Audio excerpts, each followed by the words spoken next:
What's up guys, I'm Dunmere. I'm a rank 1 peak Supervive player with almost 1,000 hours played in the game already. In this video, I'm going to give you guys a complete rundown build guide for Brall, talking about the best items for him, the best power setup, and then the best level up order also. And cover also which ability you should put to level 3. Jumping right into it, starting with the items, we have this little tier list thing I made here with the builds at the top that I think are best. So, this, is a little bit different than I did some of the other ones. And if I'd done this kind of like I did some of the other ones, I might have some of these items toward the bottom of niche or in this yellow dash tier, the tier above useless tier. I would have had them higher up. But the thing about Brall is that his kit is so, his items are so established in what you should pick that I kind of just did it like this to show a little bit more exaggeration. Last Stand and Turbo Booster are just really, really strong on Brall. And there's not really that much else you should be trying to pick on the character. He doesn't really get as much value from things like Tech Blades that a lot of other characters do, just because the way his attacks function, they're on very low cooldowns anyway. He gets resets, whatever it may be. He doesn't really need that. He can benefit from it, but not as much as something like Last Stand or Turbo Booster. Last Stand gives you 40% HP. You get your all forms of healing given to you are buffed by 50%, and then the base Omnivamp on it goes from 9% to 14%. So your effective Omnivamp is jumping up from 9% to 21%, and your healing from any other source, from like allies or from the bonus lifesteal from his ultimate, or the lifesteal he gets, like I think it's 20% of an enemy's max HP that he gets when he kills people. That gets all jumped up by 50%. So it's just a super powerful ability. It's very good for Brall in general, just because of his ability to be, brawling really close to people, slapping them with lots of damage, and just out sustaining them, right? But it's just really, really powerful in general. Like, if you're down at like 40% HP and you finish a target when you're at 35% or whatever, you're going to get 20% of their max HP buffed up to 30%, right? So that's knocking you up to 65% HP roughly, right? Depending on what character it is. If it's like a tank that you kill, then you'll be knocked up to like something like 85% or nearly full, right? Because they have more HP and you get it based off their max HP. So there's a lot of value to be had from Last Stand. It's a lot better than Overdrive is for Brall, because Brall is just kind of guaranteed to take damage, and so you don't really need to be like vamping up past 100% HP with getting a shield, so it's just really powerful. Last Stand is. And then also with maxing Brall's dash to level 3, you're going to get extra value from using your dashes, right? Because when the after images of your dash get hit, you get extra charge, right? And so this doubles up with giving you extra move speed on top of the dashes, and just making the dashes like a really valuable part of your kit, right? And then having some of that extra movement speed to chase people down with lets you compensate for not having like a Tech Blade item, right? And so there's just a lot of like uniqueness that you can get with it, right? But just having the base movement speed on the Turbo Booster in general is just really valuable for a character like Brall. If you find yourself like severely lacking in mana, like, which you shouldn't, because you restore your mana with like most of your attacks and with your primary fire hits on people with your sword swings. But if you do find that happening, then you should be able to then go ahead and swap off the Turbo Booster for a Mind Blade, right? And that's your other option to restore a bunch of HP off of that. Alternatively, you can also could also swap it for a Bubble Blade that'll give you 25% extra healing applied as a shield onto you for any healing you do. That's a little bit of a niche thing. It might not be that great, but it might be kind of fun to get a little bit more healing. Or just go ahead and throw on something like a Amplifier, right? Or a Power User. Just get some more CDR, just be farming out your cooldowns faster. So those are your options with that. I wouldn't really recommend going for like any of the other items. Definitely don't put on any don't put on like any of these useless tier items. Like he doesn't get any good scaling from HP items, and he loses a lot of his damage, so it's just not worth it. And similarly, the chain jump is useless for him. The chain jump boots are useless for him because he can climb up double high grounds anyway. Meditation just isn't going to be valuable for him in comparison to Soul Drain, where there's a high chance he'll be standing on top of holes anyway mid-fight. I maybe should have put Meditation a little bit higher because he could use it like prior to entering a fight, but he has other ways to restore mana, so you probably don't need it. So jumping right into the level ups for Brawl's abilities, we're always going to start off with Dash. It's just the #1 thing to go on nearly every character. And since his Dash actually damages, you can use it to clear mob camps really quickly.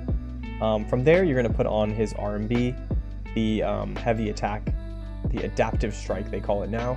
That gives him all those different options for, his execution slam, the lunge ability, the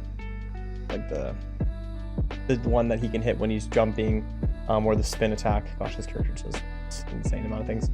But you're going to want to have that, so that's going to be your number 2. And then you're going to go with the hook chain thing.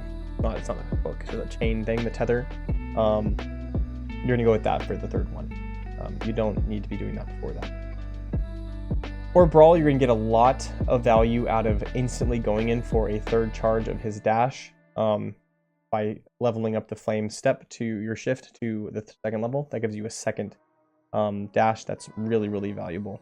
Level 5 is, and comparatively, you're just trading it out for, you could have gone for 20% more damage on the R&B adaptive strike, or minus 4.5 second cooldown on the chain, the tether chain, but it's just not that good.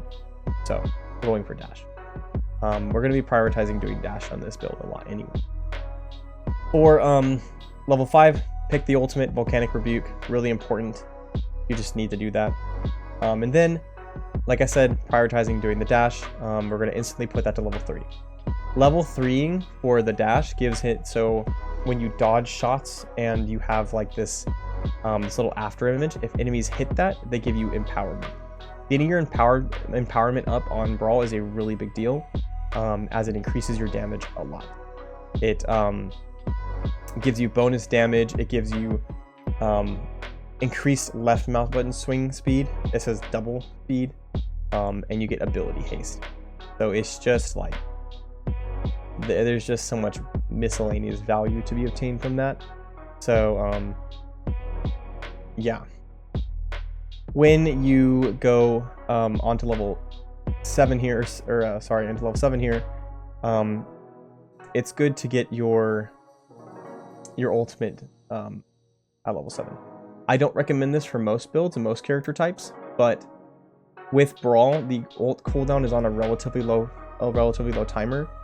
And while you can get resets, it's useful to have its cooldown just low enough, because the time frame is low enough that if a team were to third party you, or a fight were to go long, that you'll get it again in the middle of the fight. So it's worth it to do it for that. Then from there, I would recommend putting the tether down to the next one at level 2. That's going to reduce the tether cooldown by 4.5 seconds. That's a pretty substantial variation, and the tether is really useful for your engages, for anti-healing, like jumping onto enemies, and like sticking your tether onto them to anti-heal them and then pull them when they try and dash away. Having that lowered to a 4.5 second cooldown is quite valuable. And then from there, you're just going to go on to your R&B for your last one, that you get a plus 20% bonus damage. Neither adaptive strikes level 3 or level 3 for the chain were really useful, nor do they fit into the build structure anyway. The chain tether would have given you half refund on the cooldown when you hit people, which is like valuable, but like that's not really what you need to be using it for most of the time anyway, or like, half the time at least. And then the other one would have been a minus 3 second air slam cooldown, but it's just like, that's not even affecting most of the ability anyway. So The level 3 dash is just too valuable for empowerment qualities. So moving on to the powers for Brall. This is a tier list that I set up here. The general structure is basically, because the BR items are so random, you can't really guarantee what you're going to get. So this is sort of a tier list I made to show you how you should think about cycling items as you play the game. Like you pick up things earlier that are on the lower side when you run into them, and then you cycle them out for better things as the game goes on, right? That's generally the pathway that'll take. So, with Brall, he's a very capable character in general. So a lot of what you're going to be getting for him is just stuff to make him even more capable in what his strengths are. Namely, most of these things revolve around the ability to brawl even harder, like, effectively. And then some of them are about enabling him to pull up on people and hit them for like just a free stun. That's basically what you're looking at here. So in terms of abilities or powers that are Brall based, we're looking at ones that are kind of for disruption, right? We have weird things like Bungee, which is not amazing on Brall in comparison to how it is on other characters, though it still just is the same power, so it's still valuable in general. But Brall, like Bungee, is good for just disrupting people, just like throwing it into the middle of the team when you jump into them. Having something to fish with when fights haven't started is really useful too. Having the tree prison can be used to just disrupt teams while you're inside of them. Sand wall is really good for sustaining yourself in fights. And these are all like, the yellow tier powers. Additionally, you have something like this anti-mobility field on the right of strong. That one you can use once you've engaged on enemies and just toss it into the middle of their team. If they try and dash, they try and get away from you, there's a good chance they're going to stun themselves, right? Those are mostly the disruption powers.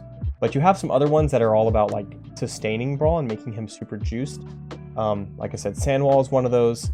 That's like the wave of sand there. And then you have delicate barrier is good for Brall. It's going to give him a little bit more tankiness when he engages. The health packs are solid also because Brall tends to go on a lot of planks and get split up, and so he can sustain himself with that and heal himself up a little bit. You have things like this bloodstone, the hand clasp around that like red crystal. That's really useful if you wait until you're below 40% HP on the last stand build. That can like,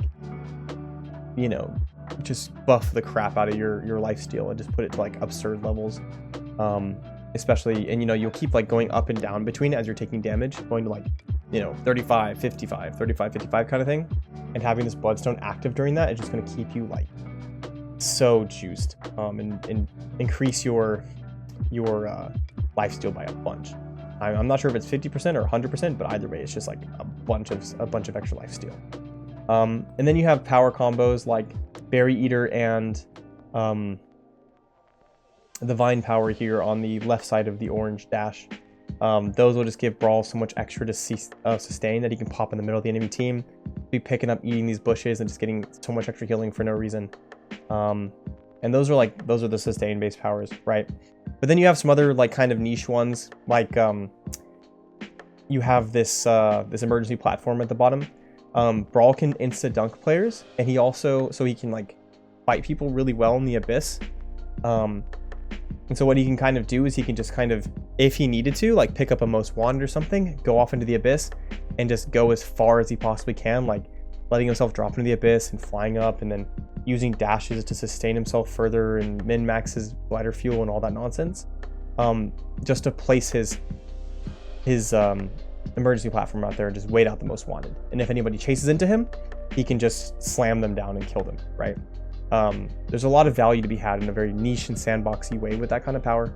But then you also have things like Grappling Hook. Grappling Hook is still good for Brall, even though he has a lot of mobility, right? Grappling Hook lets him get a free engage without having to use his dashes. And then he can tether someone after. So he can grapple somebody, slam them for free, tether them, and then they're basically just going to die. Like, he can pull them back as soon as they try and escape. They're anti-healed. It's just busted. And then you have something like the recall in the top left corner, where he can just engage like as hard as he possibly wants to, like slap his head against everything, beat his face into his keyboard, and then press that E key or whatever key you're using, and he's just teleported back where he was 3 seconds ago with all his HP restored. Goofy. And then last, you have some of these invisibility powers, like the middle of strong brushwhacker, the invisibility cloak, and then that delicate disguise at the very top. Those are top right, the exotic power. Those will let you just get a free little flank, get a nice little slam stun into somebody, and you're just kind of cooking when you're doing that. So there's a lot of just value, and it's all really oriented around just making Brawl even harder for the most part. Thanks so much for watching, guys. If you have any questions or have anything to say, go ahead and throw them into the comments below, or come follow me on my Twitch and my YouTube when I'm streaming, and go ask them there.